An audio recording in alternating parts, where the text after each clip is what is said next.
You're an adult now. Stop depending on your parents. You're only living here because you don't pay rent. Isn't it pathetic? We won't put up with it any longer. Leave immediately."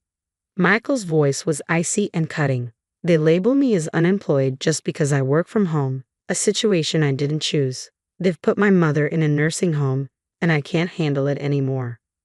Karen chuckled, her gaze lingering on me with an unsettling curiosity. I couldn't fathom what was so amusing. "My name is Rachel. Until recently, I enjoyed tranquil days at my parents' home. The warmth of family gatherings was always a source of comfort. But everything changed one day due to an accident. My mother now relies on a wheelchair to go outside and needs a walker to move around the house. Despite the hardship, I've always admired her resilience in accepting this new reality. My father, Richard, had always been the steadfast pillar of our family. Despite his advancing age, he remained unwaveringly dependable, especially in supporting my mother. That's why I chose to stay home all this time to assist them. But everything changed abruptly when my father suffered a fatal heart attack. From that moment, our home fell into an even deeper silence. In that oppressive quiet, I felt lost and unsure of how to move forward.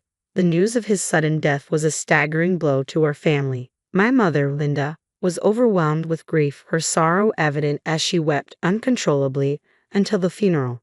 Watching her in such anguish was heart-wrenching. As the eldest daughter, I was expected to fulfill the role of chief mourner, though traditionally it is the eldest son, Stephen, who would take on this responsibility. He dismissed the duty with a casual, "Let Rachel handle it," and avoided the task altogether. On the day of the funeral, I was too consumed by my responsibilities to grieve openly until my father's cremation. It was only at the crematorium, faced with the harsh reality, that I allowed my tears to flow freely. Lisa, Stephen's wife, observed my tears with a cold gaze and said, "Aren't you ashamed of crying so much as an adult?"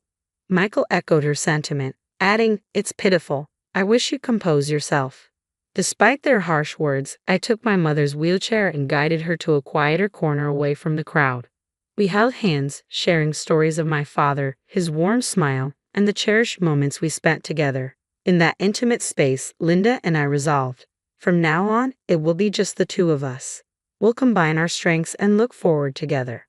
After the funeral, Michael and Lisa departed without a word. I was surprised by their early departure, especially given the significance of our father's funeral. His sudden death had shifted the dynamics within our family. Stephen, in particular, seemed distant, but my mother reassured me, everyone grieves in their own way. Stephen might be mourning in his own way. I took her words to heart and tried to keep my emotions in check. After that, life settled into a quiet routine for my mother and me. I worked from home as a freelance programmer, though my parents never fully understood the nature of my job. They probably assumed I was working diligently, given my regular contributions to the household finances. Balancing my programming work with household chores and caring for my mother proved challenging. With my father gone, I now bore the brunt of managing the household and looking after my mother, all while maintaining my job. Adding to the strain was the debt my father had incurred as a co-signer for a friend who had disappeared, leaving us to face the financial burden. Even in retirement, my father had taken on part-time work to repay the debt, but with his passing, that responsibility fell to me. Every day was a struggle with debt collectors visiting monthly and the pressure of approaching repayment deadlines. Managing the house, working, and dealing with these financial obligations was more demanding than I had anticipated. Yet I was determined not to burden my mother with my stress. Despite my exhaustion, I made sure to remain cheerful and supportive around her. Each time Michael visited, it felt like all my efforts were undone. Though his home is about an hour's drive away, he made the trip occasionally to check on Mom. However, his visits always seemed to come with criticism of my work. Still fixated on that keyboard job, he would sneer at my commitment to freelancing. "I've told you before, I'm making a decent living as a freelancer. Whether you approve or not, I'm charting my own course. Freelancing, honestly, just sounds like you're bragging," he would sarcastically remark. Michael was always seen as the ideal son, admired by everyone. Growing up, I was frequently compared to him, often just seen as Michael's sister. True to form, his visit began with petty criticism, but today he seemed to have something more serious to discuss with Mom. After a brief conversation, he quickly moved to her room. I was curious and discreetly watched what was unfolding. Inside, Michael, looking somewhat displeased, was expressing his concerns about my work. Isn't it because you've coddled Rachel that she hasn't taken on a proper job? Michael's voice was laced with clear dissatisfaction. Our mother, with a resigned expression, took a deep breath and replied, I may not fully understand the details of what Rachel does, but I believe she's chosen her own path and is giving it her best. If she's content with it, that's what matters to me. Michael's displeasure was evident. But isn't it partly your fault that Rachel's always stuck at home? For her sake, maybe it's time you consider moving to a senior living facility. At that moment, I felt a strong urge to defend my mother and assert my own choices. I chose freelancing for its flexibility and my passion for programming. Being able to support and spend time with my mother were important factors, but they were not the sole reasons.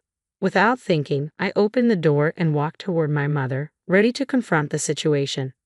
I want you to know, Mom, that I didn't choose this path because of you. I chose this job because it's the right fit for me, I said firmly. Linda smiled, her eyes full of appreciation. I know you didn't choose this just for me, Rachel. Catching Michael's surprised expression out of the corner of my eye, I continued, I've never seen you as a burden, Mom. My mother responded by gently squeezing my hand, and in that moment, I felt our connection strengthen more than ever. Rachel, thank you. I'm deeply grateful for all the care you've given me, but I wish you could have more time for yourself. Her words made tears well up in my eyes. Rachel, you're an adult. You should be exploring the world beyond this house. There's no need to be confined here, Michael said, his tone stern yet tinged with concern. After escorting me out of the room, he started discussing moving our mother to a senior home. Before long, the decision was made for her to relocate. The house felt unbearably quiet and empty compared to the days when our family was together. When I visited Mom at the senior home, I found some relief in seeing her enjoy her new friendships. Still, I couldn't shake the frustration of Michael making such a significant decision without consulting me. One day, I received an unexpected call from Michael. Keep Sunday free, he ordered abruptly before hanging up. His overbearing attitude was becoming too much for me. On Sunday morning, Michael and his wife, Karen, showed up at my door. As soon as they entered my room, Michael made a surprising proposal. Don't you think this house is a bit too large for you, Rachel? Karen added with a smile. Actually, we're considering moving in here. Could you find somewhere else to stay? I was stunned and could only manage a stunned, what?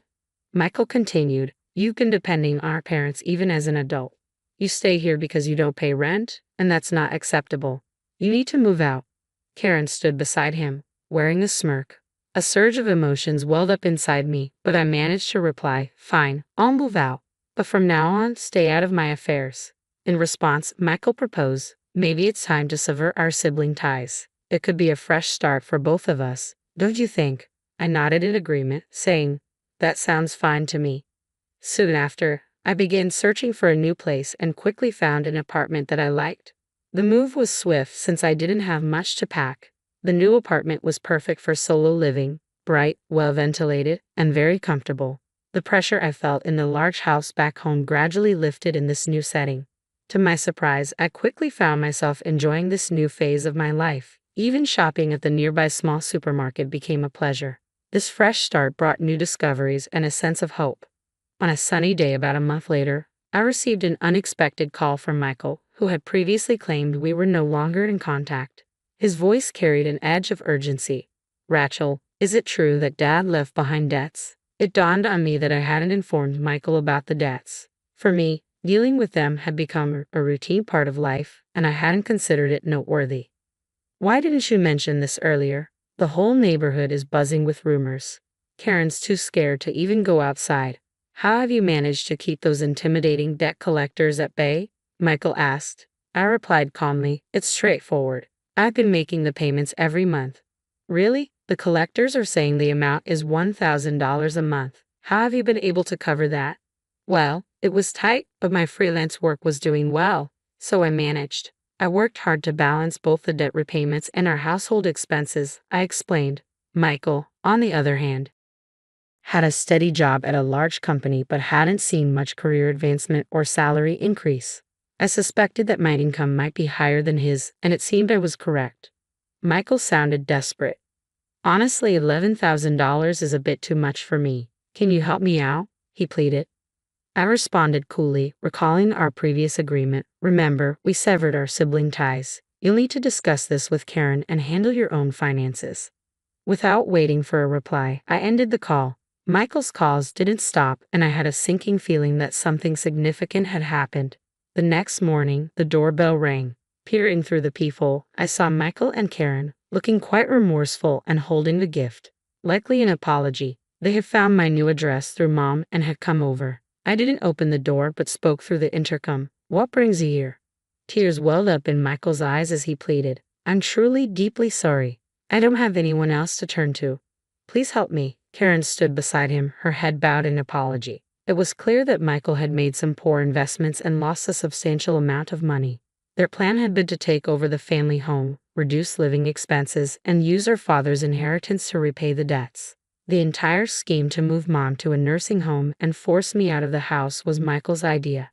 But instead of finding an inheritance, all they uncovered was a massive debt.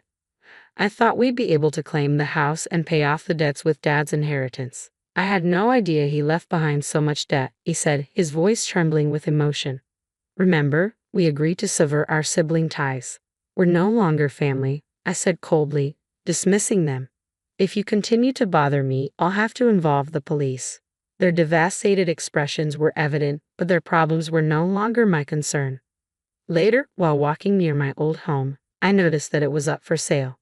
Surprised, I spoke with a neighbor who mentioned ongoing disputes between Michael, Karen, and the debt collectors. It seemed they had vanished suddenly, likely due to their financial troubles.